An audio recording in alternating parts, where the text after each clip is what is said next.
Greetings, Skill Incarnate bringing you all the latest indie gaming goodness.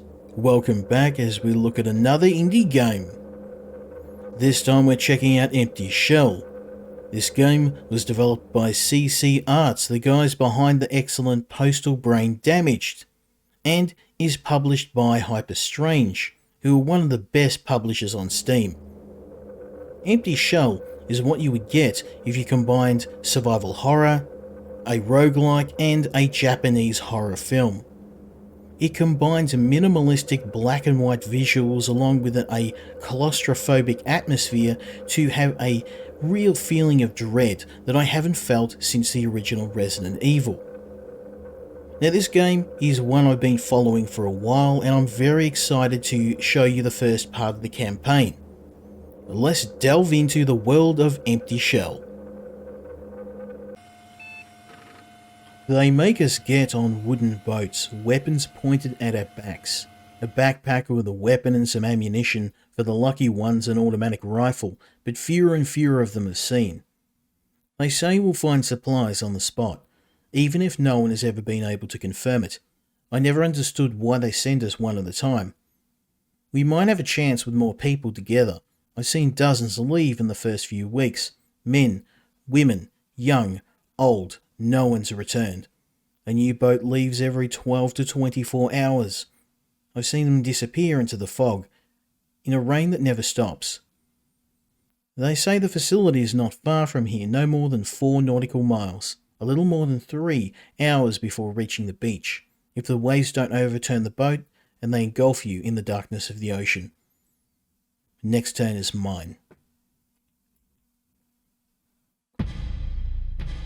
So we have Sho Miura, 54 years old, 6 feet tall. He's a bit of an old timer, but at least he's been gifted one of the better upgrades in the game. Now you have a set of weapons that you start with. Some are better than others. Oh, very nice. Take those. Now, the automatic rifle, that's your AK-47. Very, very powerful. It does a lot of damage. It does burn through ammunition very quickly. I'm assuming it's the paratrooper version because it's only got 20 rounds.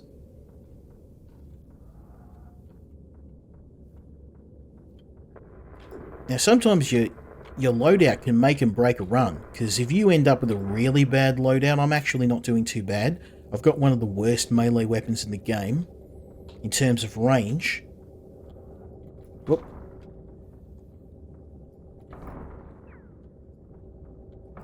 I've got to worry about other survivors too. Whew. Serpentine. Let's get this thing reloaded. We've got an upgrade station here. I don't have a lot of money yet. We can find more money as we go.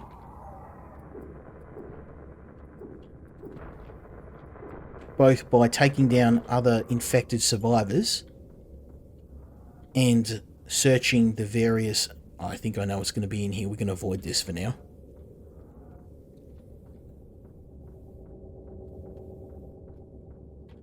There is a particular variant of every single monster in the game, and some of them range from just being bullet sponges to being outright terrifying. It can kill you in under a second. And the only real way... Oh, there we go. Protection plates. It's actually ammo that I need. I could buy some at the upgrade station. We'll see how we go. I'm going to explore the rest of the facility.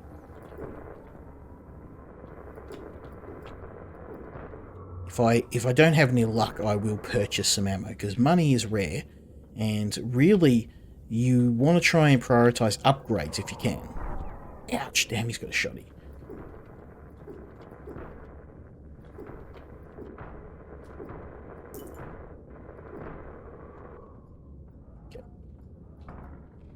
Where's our friend? I think we can let him get closer. I don't have the ammo to spare. Oh man, shotgun to the face. That hurt. He's not even dead. I shot him in half. So you gotta be careful. Sometimes you gotta double tap enemies. Oh man, I hope it's what I think is not in this room.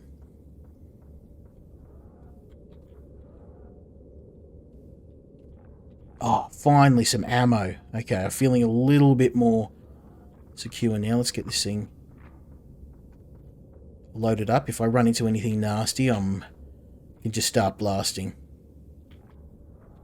Small caliber, hell yeah, okay. So your small caliber bullets are actually, in my opinion, the best ammo because you can combine them with the semi-auto rifle, which is just a fantastic use of ammunition. It's very, very, very accurate, and it will drop most of all but the biggest of foes in one shot. Need to be careful as we're wandering around here. Here we go, here's our first generator, we've made it. Laboratory generator that will allow us get to the next generator. Of course, doing any of these will trigger more enemies, and areas that were previously safe will no longer be. So, and while I've got a very big honking gun, my hammer is not really going to be that effective of a weapon. So, this is Tsuki Muraki.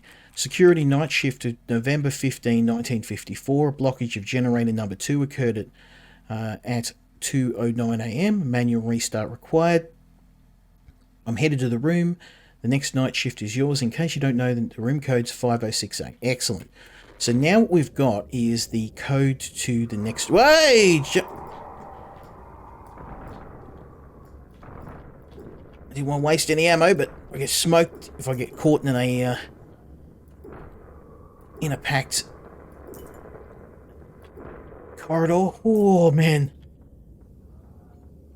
Man, that hurt. Let's check my inventory, see if we can patch ourselves. We can't, but I can apply some armor.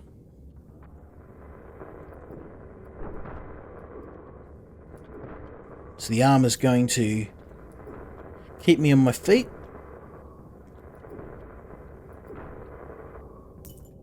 Oh, man, that hurt.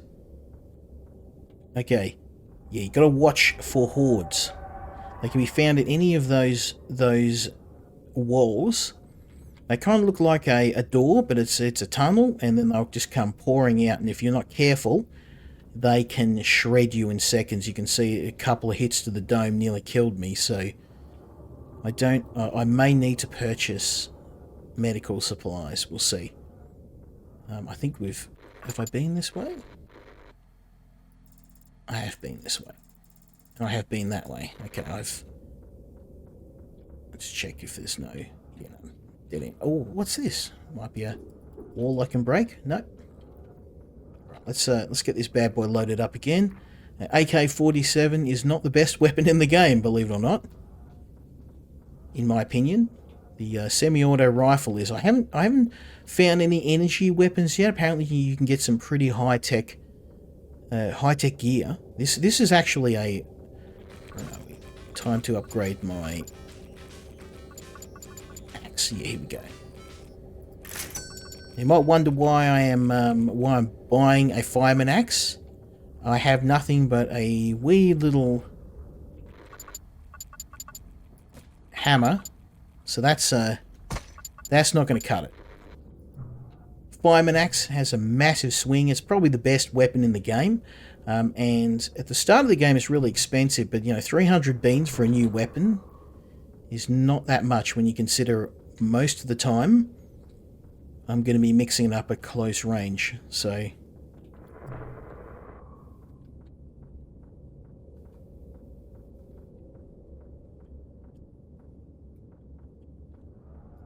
there is an exit way. I'm just going to wait for him to get nice and close and then...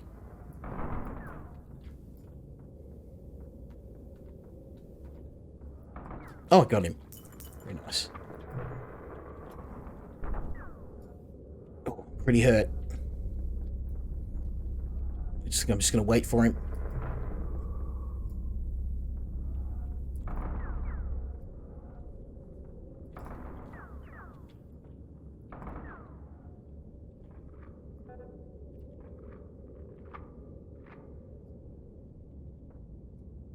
I think I smoked him. I did. Haha. How's that for a blind fire? Not even looking, baby. Okay, upgrade station. We've already upgraded. Now I'm pretty dinged up, so I think I better apply this other armor. We haven't found any medical kits in here. And there's going to be some pretty nasty stuff in here, I imagine. No. Now the game's level design is really well done because it's not afraid to have dead ends. Sometimes you'll be wandering, you just run into just a dead end, a broken wall.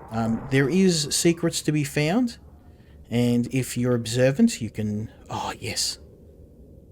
Beautiful. Take that Uzi just because I've got some bullets for it. Let me... There we go. Patch myself up. Okay. Yeah, medkit's very hard to find, so you want to try and avoid damage as much as you can, but on the other hand, ammo is very hard to come by. In fact, this run's been significantly easier, and the reason for that is the developers actually rebalanced the difficulty since the last time I played it, which is like literally a day ago. A patch came out last night. Oh, no, there we go. Is what I was worried about. El Hando.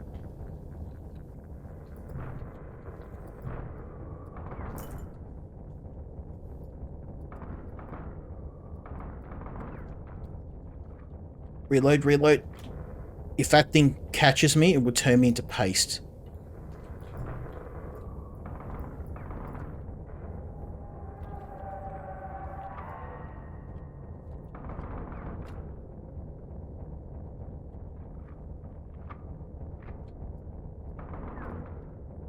Luckily, I've got plenty of ammo, so I can just pour it on. That is the biggest, baddest thing in the first level. And if you run into it with... most of my runs were ended by this thing, because I just didn't have enough ammo to put it down. If it lands directly on you, if you don't have armor, it's generally like a one-shot. Get that in ya. Very nice.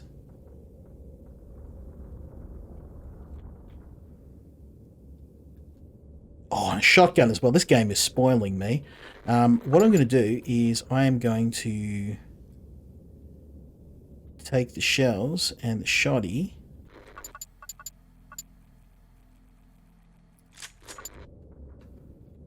Yeah, the developers definitely rebalanced the game. It's a lot easier now. Ammunition is somewhat more... I mean, I'd almost say may have overcorrected. Because I've gone from barely getting by to doing relatively okay. Oh no.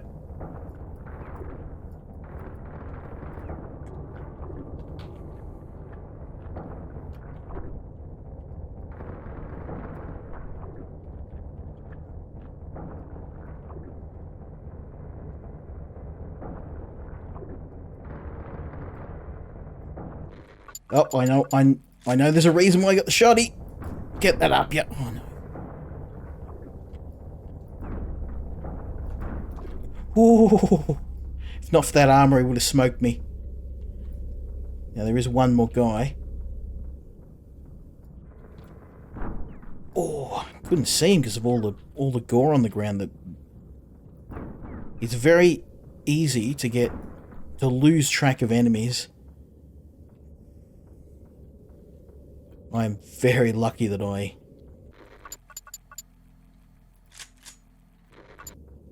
found all that ammo. I'd be in some trouble.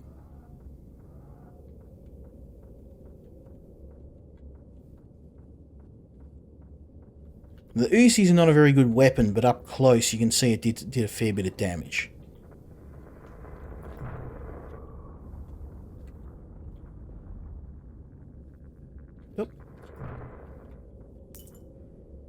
Just got some bullets. I'll take those.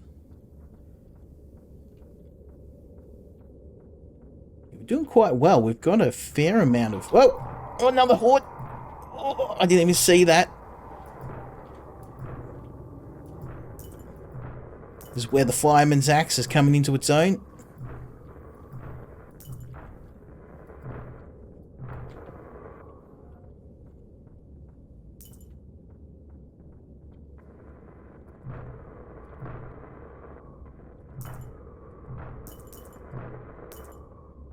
Oh, so these doorways you've got to be very careful of. They're tunnels where the hordes of these things reside. There's only energy cells. Now, you've only got 8 slots in your inventory, so you do need to be very careful about what you carry. And it's very easy to pick up the wrong thing. Depending on ammo, generally I prioritise a shotgun. Yeah, you're not going to catch me a second time, you suckers.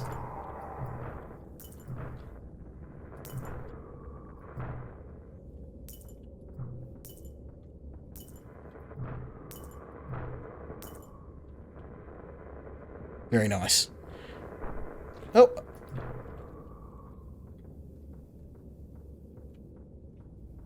I'm a bit dinged up, so let's get myself patched. Not too bad, not too bad at all. We got a healthy amount of ammo. And I believe that is the... Oh no, we have one more task to go. Which is, I believe, the other generator. So at least we know where the exit is. If I have time, I'll head back to the upgrade station and we'll spend a bit of kish. Ah, okay. We had to go back down here.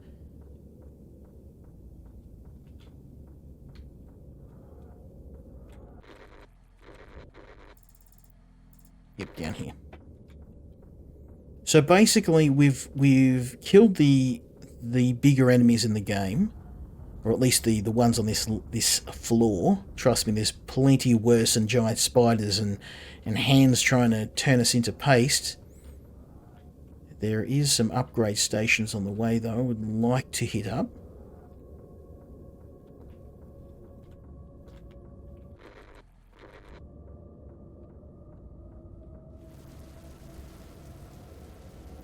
Oh, shells. Very nice.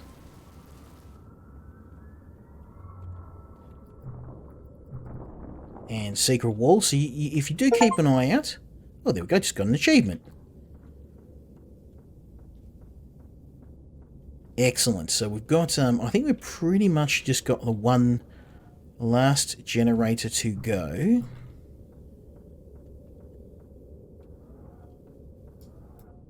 Which should be... here we go, up here. And then we can head on out of here.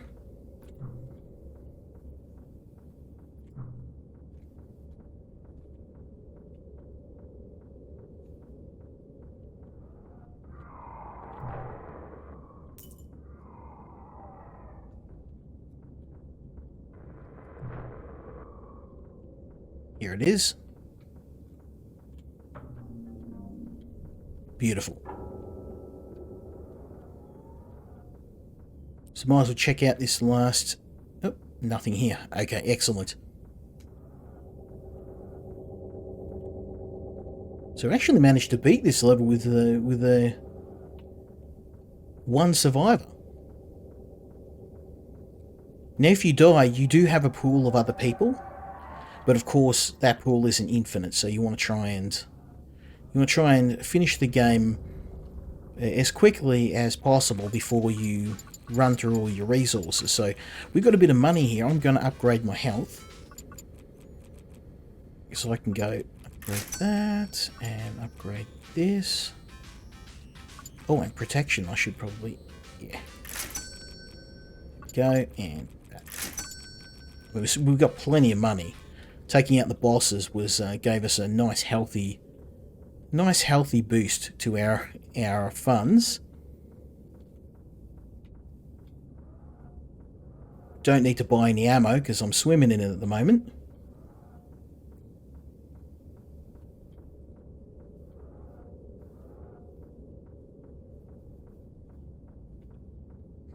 And now all we have to do is get to the exit, but we have to be careful because enemies will periodically come back. Not the large enemies. If you kill one of the hand enemies or one of the giant spiders, they're dead for good. But you can get small hordes of enemies turning up. But thankfully, we made it to the exit before any of that happened. Oh, more tasks to do.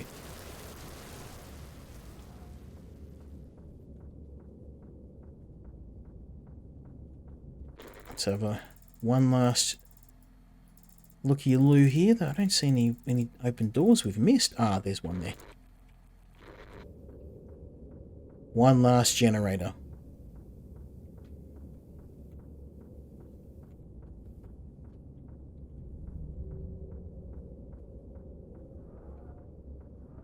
Feeling pretty confident because we're stacked with ammo, and I reckon we found just about every.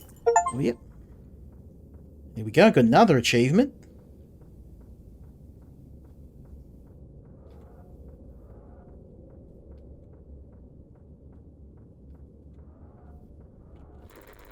Okay, we have to go here. Yep.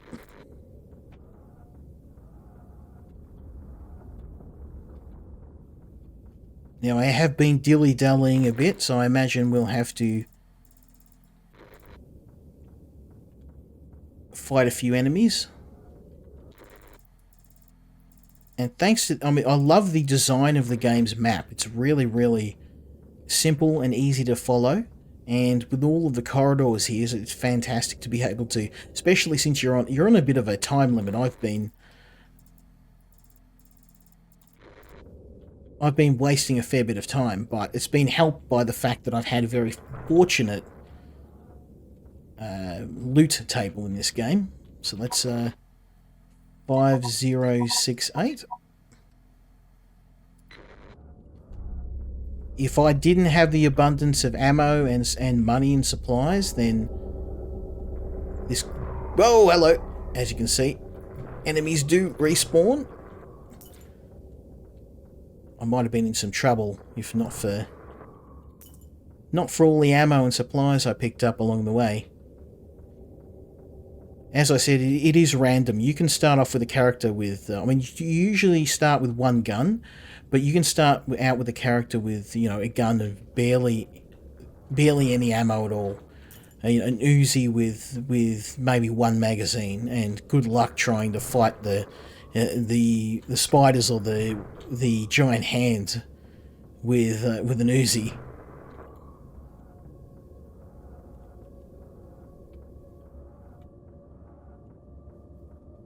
I think all we got to do now is just make our way to the exit, and we got this in the bag.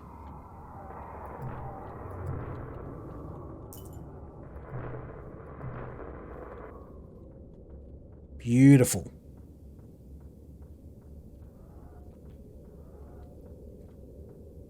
Now you can farm, like I could just hang around here and farm more resources, but to be honest, I found that the best approach in 90% of the levels is to get on out of there as fast as you can, because you will eventually run out of ammo and it is very hard to come by. But with that, we managed to finish the first section of the game, Building C. The next section is pretty challenging. I have actually finished Building B as well, but if you enjoyed this, leave me a like, leave me a subscribe, leave me a comment if you'd like to see more of the game. I've absolutely loved playing Empty Shell. I think it's an excellent minimalist survival game. It's cheap. It's a great game, and you don't need a really, really fast PC to run it. It'll run on virtually anything, and I'm really looking forward to seeing what Hyperstrange come up with next. They really are an example of a publisher that they do a bit of everything. FPS games, minimalist survival games, sim games, and I can't wait to see what they come up with next. So hopefully you enjoyed this video, and hopefully you join me next time when we check out another indie game. Until then, Skill Incarnate, out.